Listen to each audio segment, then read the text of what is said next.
You, John Fitzgerald Kennedy, do solemnly swear. I, John Fitzgerald Kennedy, do solemnly swear. That you will faithfully execute the office of President of the United States. That I will faithfully execute the office of President of the United States. And will, to the best of your ability. And will, to the best of my ability. Preserve, protect, and defend the Constitution of the United States. Preserve, protect, and defend the Constitution of the United States. So help you God. So help me God.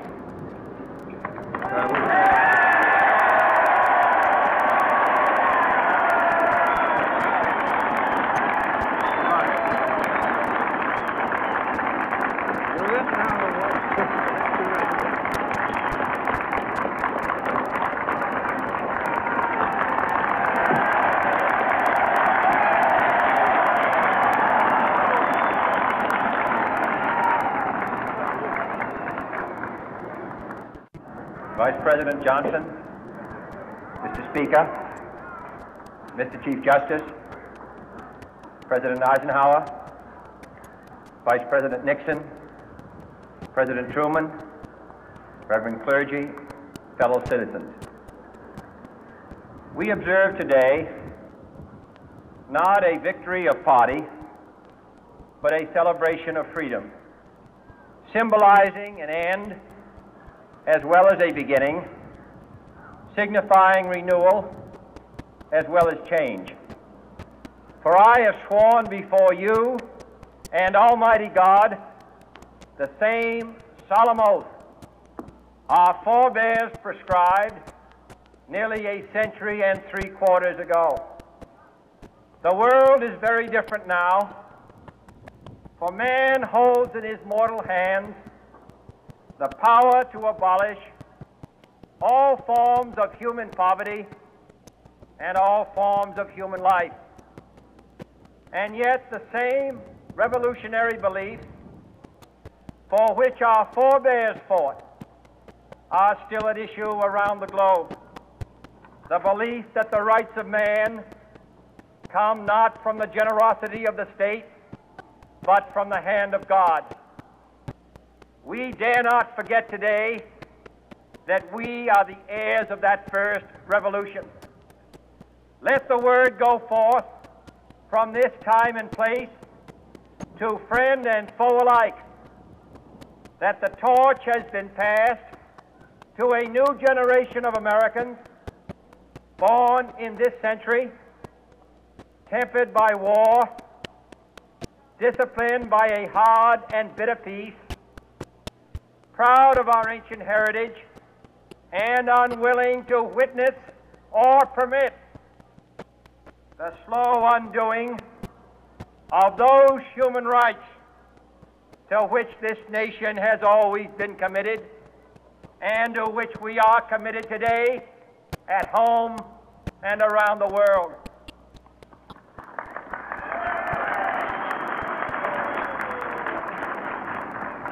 Let every nation know, whether it wishes us well or ill, that we shall pay any price, bear any burden, meet any hardship, support any friend, oppose any foe to assure the survival and the success of liberty.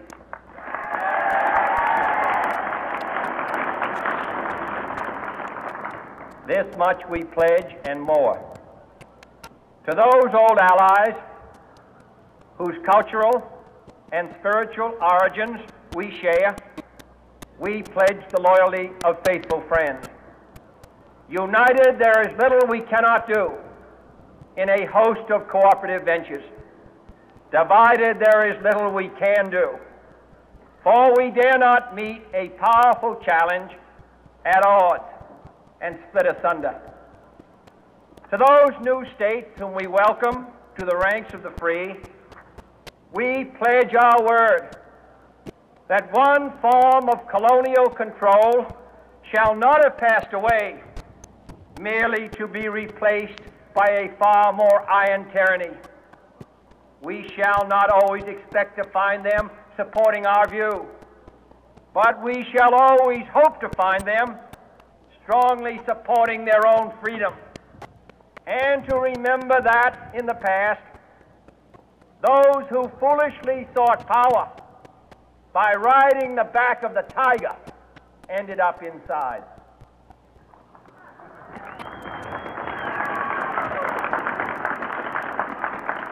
To those people in the huts and villages of half the globe struggling to break the bonds of mass misery, we pledge our best efforts to help them help themselves for whatever period is required, not because the communists may be doing it, not because we seek their votes, but because it is right. If a free society cannot help the many who are poor, it cannot save the few who are rich.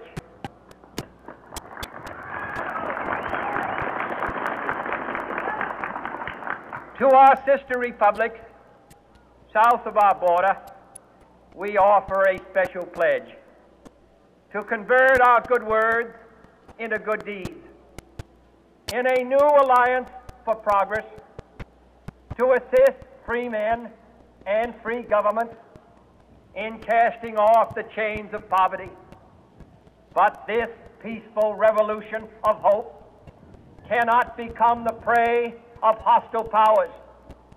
Let all our neighbors know that we shall join with them to oppose aggression or subversion anywhere in the Americas. And let every other power know that this hemisphere intends to remain the master of its own house.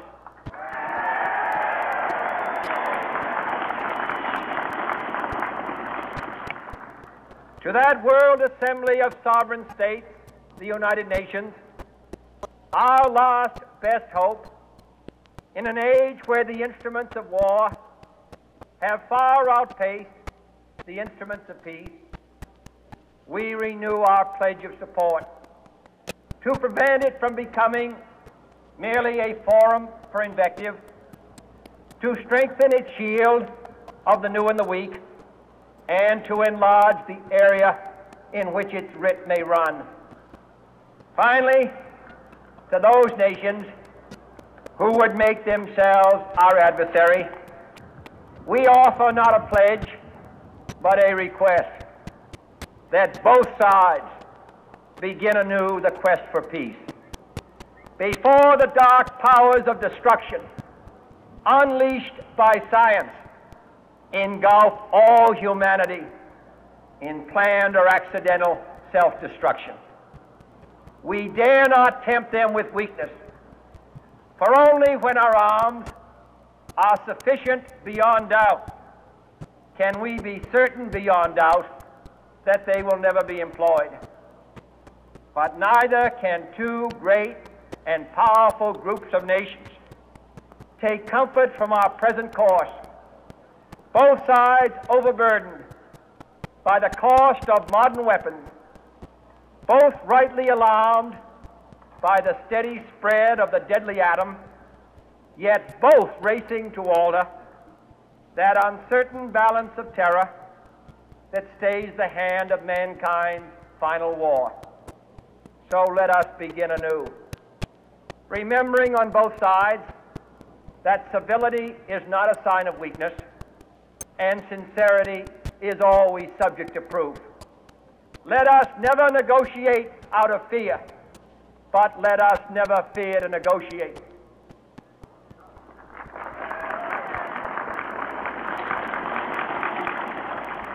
Let both sides explore what problems unite us, instead of belaboring those problems which divide us. Let both sides, for the first time, formulate serious and precise proposals for the inspection and control of arms, and bring the absolute power to destroy other nations under the absolute control of all nations.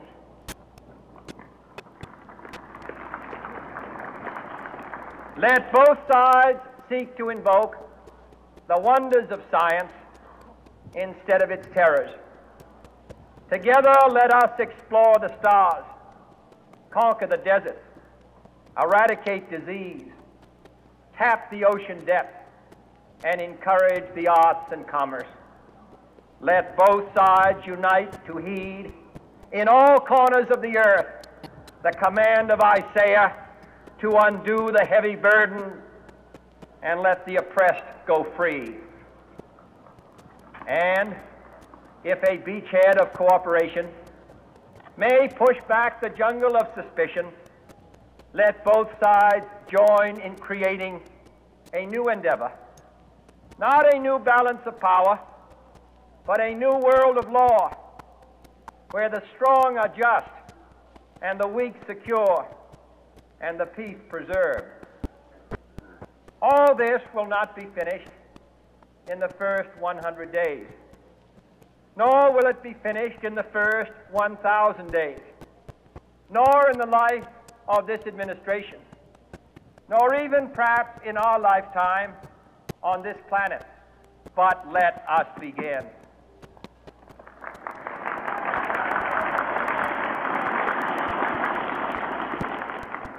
In your hands, my fellow citizens, more than mine, will rest the final success or failure of our course. Since this country was founded, each generation of Americans has been summoned to give testimony to its national loyalty. The graves of young Americans who answered the call to service surround the globe. Now the trumpet summons us again, not as a call to bear arms, though arms we need, not as a call to battle, though in battle we are, but a call to bear the burden of a long twilight struggle, year in and year out, rejoicing in hope, patient in tribulation, a struggle against the common enemies of man, tyranny, poverty, disease, and war itself.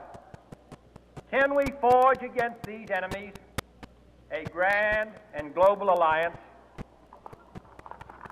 north and south, east and west, that can assure a more fruitful life for all mankind? Will you join in that historic effort?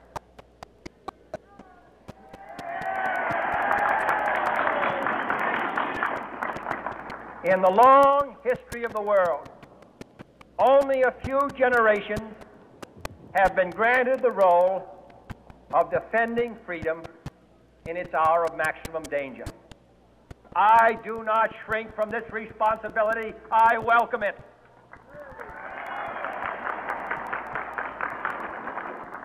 I do not believe that any of us would exchange places with any other people or any other generation.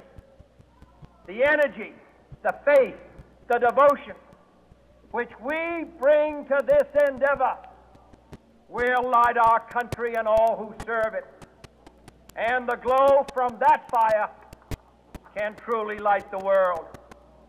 And so, my fellow Americans, ask not what your country can do for you, ask what you can do for your country.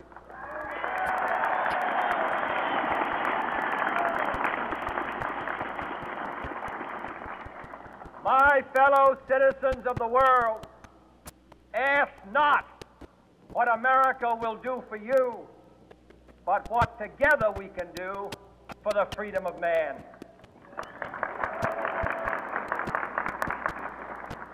Finally, whether you are citizens of America or citizens of the world, ask of us here the same high standards of strength and sacrifice which we ask of you.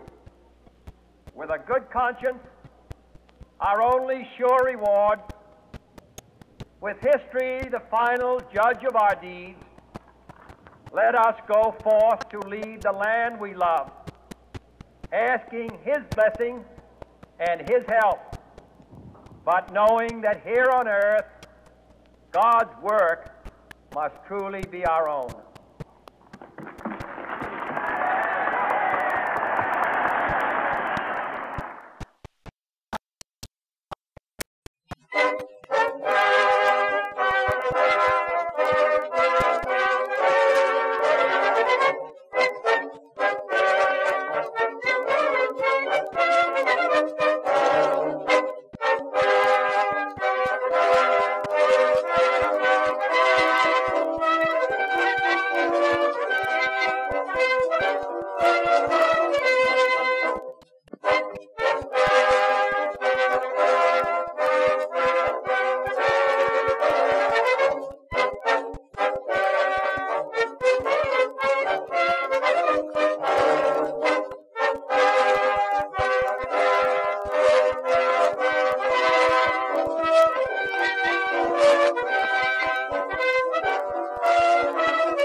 march on with the army of the free. Count the brave, count the true, who have fought to victory. We're the army and proud of our name. We're the army and proudly proclaim. First to fight for the right and to build the nation's might, and the army goes rolling along. Proud of all we have done, fighting till the battle's won, and the army goes rolling along. And it's high, high, hey, the army's on its way. Count off the cages loud and strong. For wherever we go, you will always know that the army goes rolling along.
Thank you.